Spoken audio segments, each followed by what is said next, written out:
marcas registradas, derechos de autor, patentes, software, bases de datos, listas de clientes, procesos, listas de precios, catálogos. Pues no es nada sencillo, es trabajo de meses o de años, y si tú ya lo tienes depurado, pues bueno, pues eso puede tener un valor intangible importantísimo. Equipo, maquinaria, inclusive cierta unidad de negocios dentro de la empresa, sucursales. Yo te diría que literal es prácticamente el listado de activos que tengas en tu balance, lo que se puede en este caso separar y comercializarlo de manera independiente. Te puede aprobar un banco un crédito garantizado por el Small Business Administration, el SBA, y puede ser hasta el 90% del valor. También existen dueños que tienen interés o incentivos en financiarte ellos mismos. Eso puede ocurrir también. Y la última, pues que te hagas de capital privado. Tú encuentras el negocio, reúnes a algunos inversionistas, amigos, familiares, etcétera, y les dices, pues ustedes van a poner el 100% del capital necesario para comprar esta empresa cash, pero como yo la encontré y yo la voy a operar, pues me voy a quedar con el 20%. Ustedes tienen el 80%. Algo por el estilo, ¿no?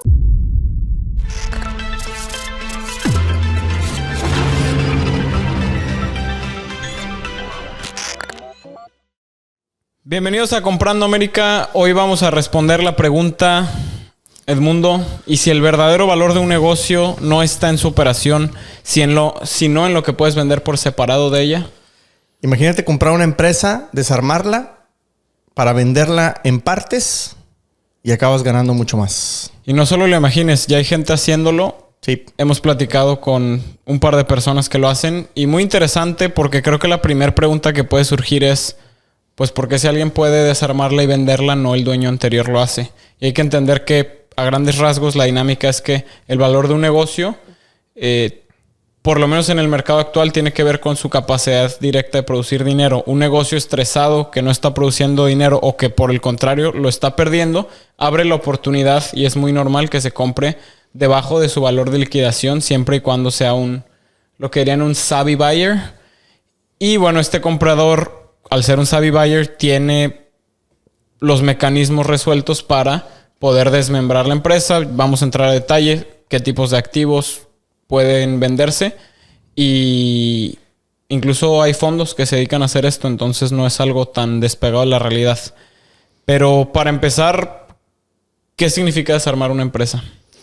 Pues es separar todos sus activos, analizar el balance y lo que no está en el balance muchas veces, como por ejemplo la propiedad intelectual, pero es básicamente separar sus activos para después venderlo por partes. Imagínate que tienes, por ejemplo, tengo yo un taller que tiene una propiedad. Una cosa es el negocio como taller y otra cosa la propiedad. Entonces, si yo vendiera ese negocio completo, pues a lo mejor alguien dice, el taller me gusta, pero para ponerlo en otra ubicación, y el activo, el bien raíz, pues lo vendo por otro lado. Entonces estás separando, ¿no? En ocasiones en la compra-venta de negocios hemos visto que hay personas que te dicen, yo te vendo mi negocio, pero viene junto con el real estate. A veces no, a veces te venden nada más el negocio y yo te rento el real estate. O en ocasiones te dicen, yo te vendo, pero el contrato de renta se vence en tal fecha, te tienes que cambiar. Entonces hay un montón de combinaciones, y a eso nos referimos en analizar muy bien los activos, ¿no? De hecho, si no es lo mismo comprar una empresa por $2 millones que tiene un activo fijo, en este caso un bien raíz de $1 millón, y el negocio te lo están dando entonces por lo tanto en $1 millón. ¿Qué pasa si lo separas y haces una transacción para el bien raíz y otra transacción para el negocio? Pues el bien raíz pudieras obtener una hipoteca, que quizá la tasa de interés va a ser más baja que la que obtendrías para comprar un negocio, por ejemplo. Entonces, importante saber separar los activos. ¿Y cuáles son los principales sectores que tenemos detectado que esto sucede? Obviamente cosas con real estate, sobre todo en temas comerciales. Temas de manufactura, temas tecnológicos.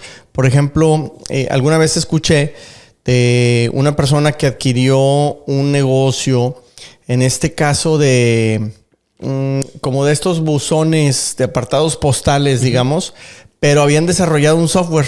Además, obviamente lo habían desarrollado solamente para ellos mismos, pero resulta que ese software le podía servir a muchas otras personas. Entonces ahí, pues de cierta manera tienes dos tipos de activos: la cartera de clientes y el negocio de los buzones postales, y aparte el posible negocio de un software. Entonces, en temas tecnológicos va a poder existir mucho esto. Y también vemos aquí que el equipo de investigación nos mandó que los servicios... Sí, pues en este caso, pues un apartado postal te están ofreciendo un servicio, claro, ¿no? Uh-huh. Claro. Y bueno, entrando más a detalle, si me pudieras enlistar qué es todo aquello que se puede vender en separado. Todo lo que tenga que ver con bienes raíces, obviamente. Propiedad inmobiliaria, ¿no? Locales, bodegas, terrenos, oficinas, edificios. Hay, por ejemplo, bufetes de abogados que de repente realmente operan en una casa, ¿no? O sea, en una zona pues ya comercial, una avenida importante. Uno de mis abogados, por ejemplo, lo que hizo, se compró una casa, lo volvió oficina. Pues un bien raíz, ¿no? Que se volvió comercial en este caso. Claro. Todo lo que tenga que ver con licenciamientos o contratos. Oye, yo tengo una distribución o tengo un cliente que ya me firmó un contrato a 5 años. Bueno, pues es un activo que vale, ¿no? Uh-huh. Todavía no lo facturas, pero lo tienes. Vendes, de cierta forma, ingresos futuros. Después tienes marcas registradas, derechos de autor, patentes, software. Todo eso pudiera ser muy interesante, ¿no? Entonces... bases de datos, listas de clientes, procesos, listas de precios, catálogos. El desarrollar un catálogo, por ejemplo, en una comercializadora, pues no es nada sencillo, es trabajo de meses o de años, y si tú ya lo tienes depurado, pues bueno, pues eso puede tener un valor intangible importantísimo. Equipo, maquinaria. Después pues analizar inventario y después pues inclusive cierta unidad de negocios dentro de la empresa, sucursales. Yo te diría que literal es prácticamente el listado de activos que tengas en tu balance, lo que se puede en este caso separar, por así decirlo, y comercializarlo de manera independiente. Sí, también muy dependiente de un... ¿Cuántas clases de activos en Estados Unidos no tienen realmente un mercado secundario? Porque llévalo a otros países, pues no es tan fácil que en otro país te paguen bien pagado una base de datos o un contrato, una distribución que a veces no se respetan por la falta de ciertas certezas hacia ese mismo tipo de contratos. Entonces, creo que también se vuelve muy interesante el analizar que haya un mercado secundario literalmente para todo, ¿no? Sí, y aquí hablando de protección, pues obviamente que sí, los contratos son más respetados y también todo lo que tiene que ver con non-competes, con acuerdos de confidencialidad, etcétera, pues eso sí tiene más valor, definitivamente. Y creo que la pregunta del millón en este momento sería, ¿cómo identificamos una empresa que tenga el potencial de yo ir a desarmarla y hacer justamente este strip and sell? Pues empresas que tienen muchos activos, habría que analizar su balance. Habría que encontrar empresas que pudiera parecer que no generan mucho, pero que tienen mucho activo. Yo un día tenía una discusión de una empresa que decía, es que yo te pago el múltiplo de 6 veces el EBITDA. Ok, ¿y los activos? O sea, una cosa son los ingresos que pueden venir, pero aparte tengo muchos activos. Entonces, no es lo mismo una empresa que tenga tal EBITDA, pero que además tenga muchos activos. Entonces, ahí es donde puedes entrar en ese tipo de temas. Entonces, una empresa que esté mal operada, que esté en dificultades financieras, que se están obligando a vender rápido, o, como nos pasó recientemente, pues que el socio fundador pues ya no está bien de salud o le urge retirarse, etcétera, pues obviamente que ahí hay una oportunidad. Y pues obviamente que no necesariamente por problemas de salud, pero también pues ya están cansados o tengo otros planes, tengo poco interés en seguir o ya no tengo interés en seguir, pues ahí hay una gran oportunidad, ¿no? Y los negocios con activos pues que están prácticamente depreciados en libros, pero que comercialmente pueden valer, ¿no? Entonces, en nuestras cumbres, en ocasiones, Dani Palacios nos habla de ventajas fiscales y hablamos, por ejemplo, de la depreciación acelerada de activos en Estados Unidos. Y entonces, pues sí, en tus libros quizá tienes vehículos o maquinaria que pues ya no vale nada porque los depreciaste de inmediato o en poco tiempo. Y pues lo cierto es que pues acá afuera sí valen, ¿no? O sea, en cuanto cuando los revendes. Y por otro lado, hay algo que normalmente no aparece en los estados financieros, en el balance general, todo lo que tiene que ver con intangibles. Porque a lo mejor tú registras lo que pagaste por registrar una marca, pero ¿realmente la marca valdrá eso? Pues no, normalmente pudiera ser que valga mucho más. Si tú tienes, además de una marca, por ejemplo, un diseño, pues que vas a registrar cuánto te gastaste en él, pero otra vez, cuánto vale en realidad en el mercado. Entonces, esos activos que están infravalorados o subvaluados, pues pueden ser bien interesantes para este tipo de estrategias. Claro, y antes de entrar a cómo estructurarías tú una adquisición de este tipo, creo que es importante evaluar o hacer una especie de disclaimer, porque evidentemente existen riesgos y consideraciones legales a tener en cuenta, como en cualquier compra de negocio, independientemente si el negocio está estresado, en una venta en urgencia, si está ganando o perdiendo dinero. Entonces, si me puedes platicar un poco más de eso. Pues, por ejemplo, si hay ciertos activos que puedan tener un gravamen, o sea, un vehículo, no tienes el título. ¿Por qué? Porque todavía lo debes. Entonces, pues, ¿cómo te lo voy a comprar? Igual una propiedad, si todavía tiene una hipoteca, una segunda hipoteca, o si de repente tal equipo tiene lo que le dicen un lien, que es un gravamen, ¿no? Uh-huh. Entonces, ese tipo de detalles es importante. Se tiene que revisar si no hay demandas en la empresa, porque obviamente pues tienen ventaja los que están ganando una demanda, por así decirlo, contra ellos. Y también si la empresa tiene algún tipo de pasivo, ¿cómo decirte? No registrado en los libros, en este caso a través de contratos. Sobre todo, por ejemplo, en empresas que tienen programas de un contrato a 10 años, una franquicia, un licenciamiento, etcétera, con un cierto plazo, y apenas van 2, pues estoy adquiriendo el compromiso de entregar yo lo que él todavía no entrega, ¿no? Claro. Por el tiempo. Entonces, se tiene que revisar ese tipo de acciones, y pues eso, como bien decías, a través de un buen due diligence. Ok, interesante.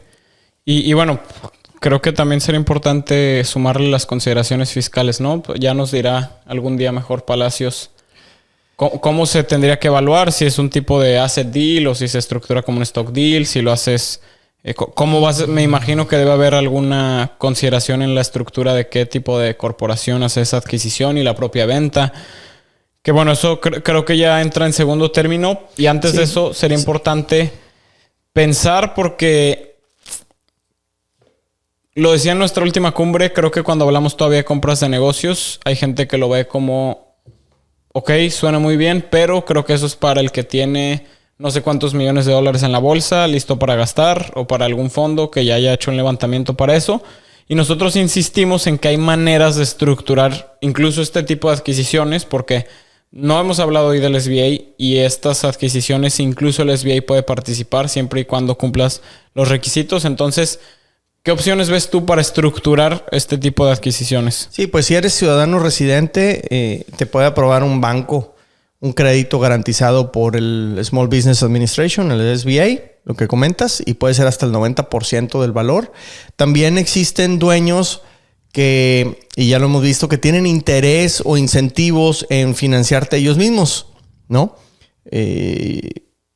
Entonces, eso puede ocurrir también. Y la última, pues que te hagas de capital privado, que digamos, tú encuentras el negocio, reúnes a algunos inversionistas, amigos, familiares, etcétera, y les dices, oigan, pues ustedes van a poner el 100% del capital necesario para comprar esta empresa cash, pero como yo la encontré y yo la voy a operar, pues me voy a quedar con el 20%. Ustedes tienen el 80%. Algo por el estilo, ¿no? Y que una estrategia alternativa es, y nos lo platicaban así, hacer una compra acelerada, o sea, apresurar la compra, prácticamente tener a los compradores para los activos negociados, que esta forma me parece muy astuta y sí suena a una manera muy americana en el buen sentido de hacer las cosas, de prácticamente ofrecer los activos de un negocio que sé que me pueden vender, sé que tengo contacto con el dueño, y hacerlo con least cash on hand, que es prácticamente pues gastar el menos dinero posible en esa transición, porque estás trasladando los activos y los estás adquiriendo con el dinero de otros. Y supongo que incluso para consideraciones fiscales tendría sus beneficios, pero Pero creo que nos ha faltado insistir en que cuando la gente se visualice haciendo este tipo de deals, pues la creatividad termina siendo la diferencia, ¿no? Sí, porque hay muchos tipos de negociaciones. Alguna vez, por ejemplo, una empresa que me platicaron cómo la adquirieron, pues sí se consiguió 50% del dinero para pagar la cash, pero el otro 50% salió del mismo flujo de la empresa. Y pues un 10% anual, etcétera. Entonces, de cierta manera, al entrar un nuevo dueño con más energía, con más fuerza, con más experiencia en otros temas que le faltaban a los dueños anteriores, a los fundadores, pues le dieron más valor. Se estableció una fórmula de cómo iban a calcularse y pues en basado en los resultados. Entonces todos tenían incentivos a que creciera la empresa, ¿no? El nuevo porque quiere que valga más su dinero y que crezca algo que ya está adquiriendo. Pero el vendedor, el fundador, pues entre mejor vayan los números en los próximos 5 años, pues más le van a pagar por ese 10%, ¿no? Claro. Entonces, sí, definitivamente la creatividad es importante a la hora de buscar adquirir negocios. Y, por ejemplo, en México, que a veces pecamos de juzgar otras estrategias que no se apegan tanto a lo que conocemos o a lo que normalizamos, alguien podría decir, es que eso no es desleal. No es desleal ir a desarmar un negocio con los activos. ¿Tú qué piensas de eso? No, porque finalmente, si el negocio ya es tuyo, tú compras un vehículo y si lo quieres vender por partes, pues ya es tuyo.